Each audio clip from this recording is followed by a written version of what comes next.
L'état des lieux est triste. Mais oui, on pourrait dire c'est magnifique, la Tunisie rentre dans la démocratie, les libertés, etc. Mais la Tunisie, elle est juste en train de creuser plus profond, les problèmes qu'elle a et qui ont fait cette révolution. L'espace politique tunisien est décevant. On a un joueur professionnel politique qui s'appelle Nahda. Du point de vue politique, il n'y a rien à dire. Ils sont organisés, ils savent ce qu'ils veulent. Ils fonctionnent en interne comme un vrai parti. Ce n'est pas des gens qui se réunissent tous les soirs à 6h au Plaza de la Marsa pour discuter du sexe des anges. Et ce n'est pas un divan de thérapie collective pour des gens qui, depuis 40 ans, essayent d'imaginer un pays qui ne ressemble pas à ce qu'ils pensent. Ça bosse. C'est organisé. C'est hiérarchisé. On ne sort pas des clous. Il y a une stratégie. On l'aime ou on l'aime pas. Mais c'est des pros. Et en face, une armée d'amateurs. Ils ne sont même pas capables de résoudre les problèmes de base d'une situation comme celle-ci, c'est-à-dire de s'unir, déjà. Avant même de savoir qu'est-ce qu'ils vont aller raconter pour pouvoir montrer au peuple tunisien une autre alternative, une autre vision, mais surtout de pouvoir contrer les arguments qui sont extrêmement forts de Nahda, extrêmement forts.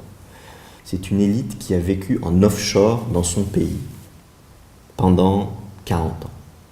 On était tous des touristes dans notre pays. D'ailleurs, on vivait dans les endroits où allaient les touristes. Entre la Médina de Tunis et les plages de Hammamet. Certains d'entre nous allaient à Monastir, voire à Sousse, Djerba pour passer le réveillon, ou Tozeur. C'était ça la Tunisie pour nous. Et le seul truc qu'on voulait, on disait il faut qu'on prenne l'air, on va aller en France. On a vécu en ne se souciant pas réellement de la réalité de ce que n'était notre pays. En ayant complètement déconnecté avec le fond qui était conservateur du peuple tunisien, qui avait des vrais problèmes fondamentaux qu'on n'avait pas, qu'on n'arrivait même pas à imaginer.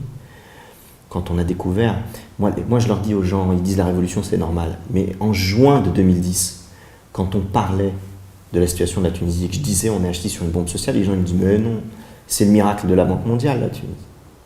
On est immunisé aux crises. On dit non, le bon élève de la Banque mondiale, c'est ça qu'on disait. C'était le miracle tunisien, le bon élève de la Banque mondiale. Mais à quel point est-ce qu'on a pu être autant à côté de la plaque? Et on continue tous, hein. Moi, je suis dedans, je suis né dans ces rues-là, c'est mes voisins, c'est ma famille, c'est mes amis.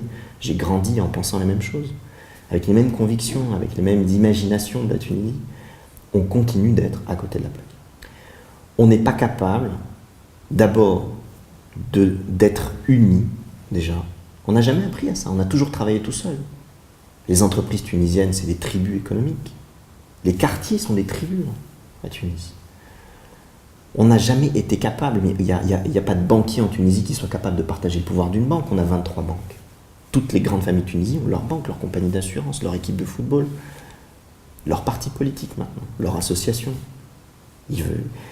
On ne sait pas l'union.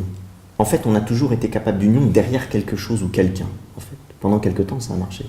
Mais aujourd'hui, quand il est question de s'unir derrière une certaine conception de la nation, on n'est pas capable de le faire. Même si on la partage très largement.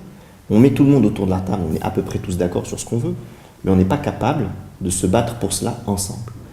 On dit on va se battre chacun dans son coin, faire des coalitions, etc. Est-ce qu'on est capable de mesurer à quel point on est en dehors du jeu? La Tunisie, c'est encore plein de paysans, c'est 1,5 million d'analphabètes. C'est ça la Tunisie. La Tunisie, c'est un pays qui est conservateur, qui a peur, qui est plein de contradictions, à qui on a essayé d'imposer un modèle occidental alors que le terreau des traditions est encore berbère, oriental, et puis confus, diffus, variable du nord au sud, de l'est à l'ouest. La Tunisie, c'est plein de petits bleds paumés qui les gens se lèvent, les garçons se lèvent le matin sans savoir où aller, ils s'assoient dans un café parce qu'ils ont nulle part où aller. Mais personne ne ça. La Tunisie, c'est comme les pays arabes, c'est des millions de jeunes hommes qui n'ont pas eu le sens, le goût de la victoire depuis 150 ans, qui ne savent pas ce que c'est que la fierté de gagner. Alors ils s'inventent des choses dans lesquelles ils gagnent, mais qui sont des fausses batailles et des fausses victoires. Et nous, on est paumés là-dedans. L'élite ne se reconnaît presque plus dans son pays.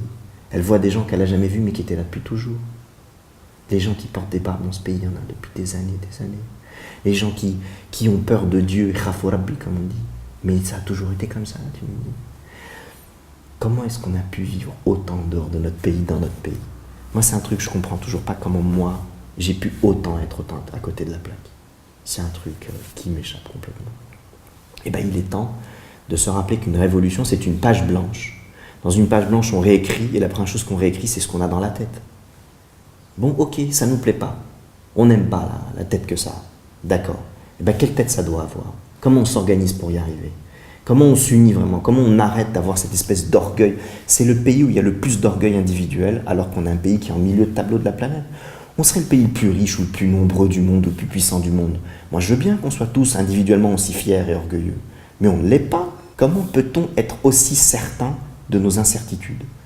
C'est un truc extraordinaire. Comment peut-on être aussi certain de notre façon de faire alors qu'elle a prouvé être fausse? Comment peut-on être aussi certain de la vision qu'on veut pour notre pays alors qu'on ça fait 50 ans qu'on n'arrive pas à la mettre en place? Moi, je ne comprends pas ça. Et je ne vois pas de personnalité. Je ne suis pas à la recherche de l'homme providentiel. Mais je ne vois pas de personnalité de gens qui s'assoient et qui disent « Vous savez quoi? On a perdu. Vous savez quoi? On s'est trompé. » Pas « on nous a trompé ». Ça, c'est formidable en Tunisie. C'est-à-dire c'est « on ». Moi, je dis « on est parti ». On nous a trompés. Moi, je veux rencontrer « on » dans ce pays. On fait tout dans ce pays. On va résoudre ceci, on nous a fait cela, on nous empêche. On est la victime de personne. Quand on est l'élite, on est la victime de personne. Ou bien on arrête de s'appeler l'élite. C'est dans notre tête. Notre souffrance, elle est dans notre tête. Notre potentiel, il est dans notre tête. Mais il faut qu'on fasse le nettoyage dans notre tête. Mais au Karcher, comme dirait l'autre. C'est pas du petit nettoyage qu'on doit faire. On ne crée pas un pays avec 2 millions de gens en dehors de la société en ayant raison. Il faut qu'on change nos mentalités. Il faut qu'on commence par l'élite tunisienne, en tout cas autoproclamée par ailleurs, hein, puisque si on va demander aux autres, sinon on est l'élite, je pense qu'il y a débat. Mais l'élite autoproclamée de ce pays doit comprendre qu'il est temps qu'elle se coupe un bras pour pouvoir faire en sorte qu'on relève ce pays. Et tant qu'on n'aura pas fait ça, tant que les hommes politiques de ce pays qui ont essayé, qui ont perdu, ne s'en vont pas du paysage politique, tant qu'on ne fasse pas un renouvellement violent de la classe dirigeante de notre pays à tous les niveaux, économique, politique, associatif, artistique, universitaire, c'est toujours les mêmes têtes qu'on voit, c'est les mêmes qui ont essayé, mais bon, ils n'ont pas réussi, ça veut bien dire que la méthode ne va pas. Tant qu'on n'aura pas mis les femmes en première ligne dans notre pays, si on n'a pas compris que la salvation de ce pays, ce sont les femmes tunisiennes, tant qu'on n'aura pas fait ça, on sera encore en train d'essayer à la marge d'améliorer un petit peu un truc qui finalement, comme dirait l'autre, on est en train d'essayer de tout changer pour que ça reste la même chose. Donc voilà, l'état des lieux de mon pays, c'est que je suis inquiet pour mon pays.